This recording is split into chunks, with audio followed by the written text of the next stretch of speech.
네, 요즘에 날씨가 너무 좋은데요. 네, 여러분들은 이 좋은 날씨 어떻게 즐기고 계시는지 모르겠어요. 어떻게 즐기고 계신가요?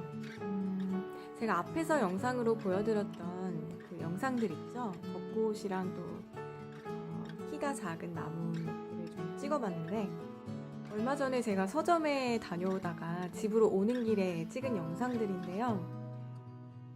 너무 예쁜 거예요. 그냥 지나가다가 진짜 봄이 오길 왔나 보다라는 생각이 들더라고요. 그래서 이 영상을 보시면서 만약에 상황이나 시간이 여의치 않으시다면 그런 분들은 제 영상을 통해서나마 좀 봄을 느끼시고 그리고 좀 봄을 즐기셨으면 좋겠다라는 생각으로 영상을 쉐어링 해봅니다.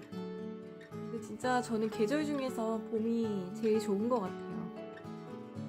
봄은 일단은 안 춥고 그리고 아직은 아침 저녁으로 좀 일교차가 있어서 좀 감기 걸리기도 쉽고 감기 조심하세요.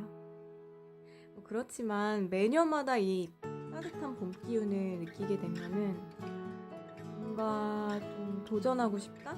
그리고 절 막 새롭게 하는 그런 봄 기운, 힘이 느껴지는 것 같아서 매년 봄이 되면 좀 들뜨는 것 같아요. 여러분들은 어떠세요? 특히 어떤 일을 계획하거나 아까도 말씀드렸다시피 도전하기에 되게 좋은 계절이 바로 봄이 아닌가라는 생각이 드는데요. 그래서 오늘은 우리의 의욕을 불태워줄 책을 한 권 소개해 드리기로 하겠습니다. 제가 사실 이 책은 서점에 갔다가 우연히 읽게 된 그런 책인데 제목은 바로 제목은 바로 일독일행 독서법입니다. 지은이 유근용 작가이고요.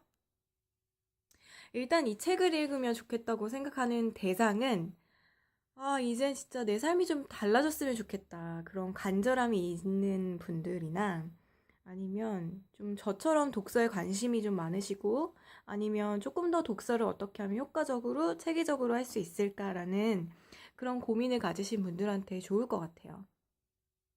물론 모든 분들께 추천해드리고 싶은 책이기도 한데 특히 그런 분들이 더 이 책에 대한 만족도가 높을 거라고 생각합니다.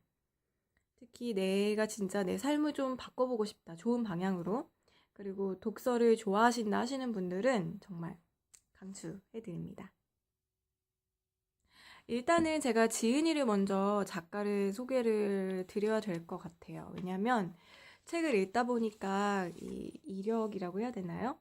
사연이 조금 남달랐던 사연인 것 같아요. 그 작가가 아까도 말씀드렸다시피 유근용 작가인데요. 저는 제목도 그렇고 처음에 독서법에 대해서 책을 쓰신 분이기 때문에 이 작가는 원래 독서를 좋아하시는 분이겠다라는 그냥 막연한 생각이 들었었거든요.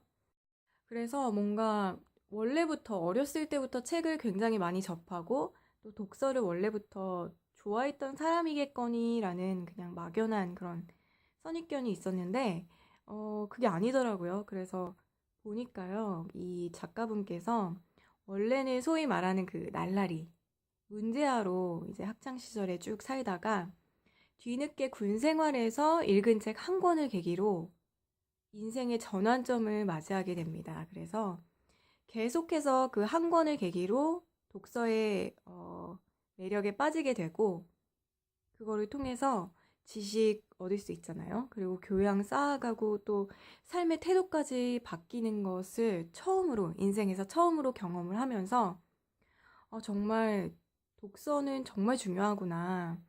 독서에 대한 남다른 열정이 생긴 거예요. 그래서 책에서도 그 작가가 생각하는 독서란 무엇인가, 또 독서가 우리의 삶에 얼마나 큰 영향을 미칠 수 있는가, 정말 실제로 느꼈기 때문에 더 강조가 되고 있는 그런 책입니다. 네, 일독일행 독서법. 이 책이 주는 메시지는요, 바로 독서 자체가 중요하다기보다 읽은 책에서 도전받은 한 가지의 내용이라도 실천하는 것이 중요하다라는 겁니다. 저도 개인적으로 정말 공감이 가는 그런 부분인데요. 솔직히 독서를 통해서 책을 읽었다고 해서 그냥 지식을 쌓고 교양을 쌓고 뭐 이런 거는 당연한 거라고 생각을 해요. 그런데 그것의 목적을 넘어서 읽은 만큼 내 삶에서도 그런 좋은 변화들이 있어야지, 적용이 돼야지 진짜로 독서한 그런 의미가 아닐까? 독서의 의미는 정말 그런 것이 아닐까라고 생각을 합니다. 네, 그러면 어떻게 일독일행을 할까? 책에서 소개된 방법들을 한번 볼게요. 첫 번째, 읽은 책의 내용의 핵심이나 감동받았던 내용을 찾고 밑줄을 긋고 적는 것이 중요하다라고 나와 있습니다. 사실 적지 않으면 잊어버리는 게 대부분이잖아요. 만약에 적지 않고 나는 기억력이 좋아 하더라도 나중에 돼서 그 구절이 뭐였더라 하고 떠올리려고 하면 굉장히 어렵고 힘들거든요. 그래서 적는 것이 중요하다라고 나와 있고요. 저는 170페이지에 나왔던, 잠깐 보여드릴게요. 제가 적은 게 다이어리에다가 책을 읽다가 이 부분이 좋아서 여기 이렇게 적어놨거든요. 그런데 제가 읽어드릴게요. 책은 읽는 것이 중요한 게 아니다. 좋았던 내용을 다시 읽고 자극을 받으면서 앞으로 나아갈 수 있는 힘을 얻는 것이 중요하다. 네. 그리고 사실 2단계가 암기하는 건데요. 제가 한번 암기를 해볼까요? 책은 읽는 것이 중요한 것이 아니라 중요한 내용을 통해서 자극을 받고 그리고 삶의 힘을 얻는 것이 더 중요하다. 뭐 아주 똑같지는 않은데요. 사실 아주 똑같이 암기하는 것보다 자신의 그 언어로 다시 한번 체화시키는 게 중요하다라고 합니다. 네, 그래서 두 번째는 암기하기였습니다.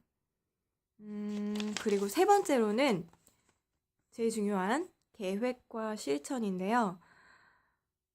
저는 제가 이 책을 통해서 한번 실천해 봐야 되겠다 하고 한번 시도해 본 게 지난주에 독서량 목표 세우기를 한번 해봤는데요. 제가 거의 매일 책을 읽기는 하지만 내가 뭐 몇 권을 읽어야겠다 이렇게 목표를 세워두고 읽은 적은 없거든요. 근데 책에 보니까 목표량을 세우고 나서 읽는 게 또 나왔더라고요. 그래서 목표량을 한번 세워보자 해서 저번 주에는 한번 제가 최대한 읽을 수 있는 독서 최대량은 몇 권인가 한번 살펴봤는데 처음부터 끝까지 제대로 읽은 책이 3권이었고요. 일주일 동안. 그리고 그냥 제가 관심 있는 내용들 그리고 중요하다고 생각하는 부분들만 자세히 읽어보고 나머지 것들은 이렇게 그냥 스kim한 것들 훑어본 거는 2권이었어요. 그래서 총 5권이었습니다. 책에서는 이제 1일 1독도 소개가 되었었는데 중요한 거는 사실 양보다는 너무 양에 치우치면 또 제대로 꼼꼼하게 읽지를 못하고 중요한 그 내용을 잃어버리는 것 같아서 저는 5권으로 일단은 목표를 세워봤습니다.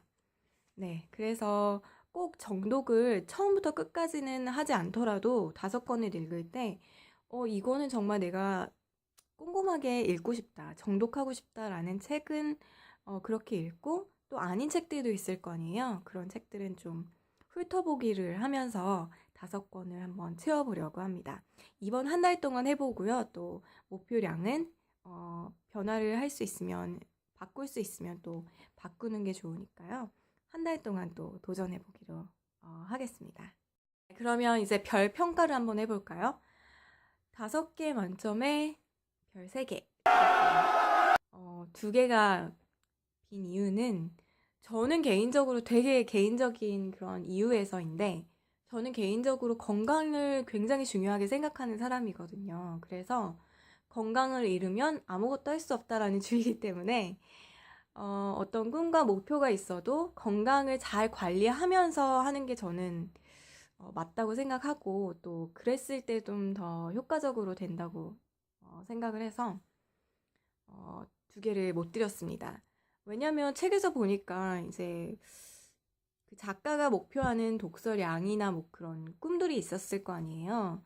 근데 그 목표를 달성하기 위해서 건강을 많이 해치는 모습이 보였었던 것 같아요, 저한테는. 예를 들면은 하루에 2시간, 3시간 자고 책을 읽고 목표를 달성하기 위해서 그런 열정을 불태웠던 그런 사연들이 몇 번 소개가 됐었는데, 하루에 2-3시간? 그거는 저는 안 될 것 같아요. 그래서 건강도 좀 관리를 해야 되지 않나. 하지만 뭐 전체적으로 이 책은 전체적으로 봤을 때 독서에 대한 자세와 또 마음가짐, 어떻게 하면 더 효과적으로 읽을 수 있을까에 대한 정리가 되었던 그런 책이었던 것 같습니다. 일독 일행 독서법 책을 리뷰해 봤는데요. 오늘 어떠셨는지 모르겠습니다. 조금이라도 도움이 되셨다면 좋아요, 추천 한 번씩 눌러주시고요. 우리 모두 이제 세우는 목표와 꿈을 향해서 우리가 갈 때 한 걸음이라도 더 걸어가는 발전하는 우리가 다 됐으면 좋겠다라는 마음으로 영상을 또 만들어 봤습니다. 네, 여러분 그러면 좋은 꿈 꾸세요.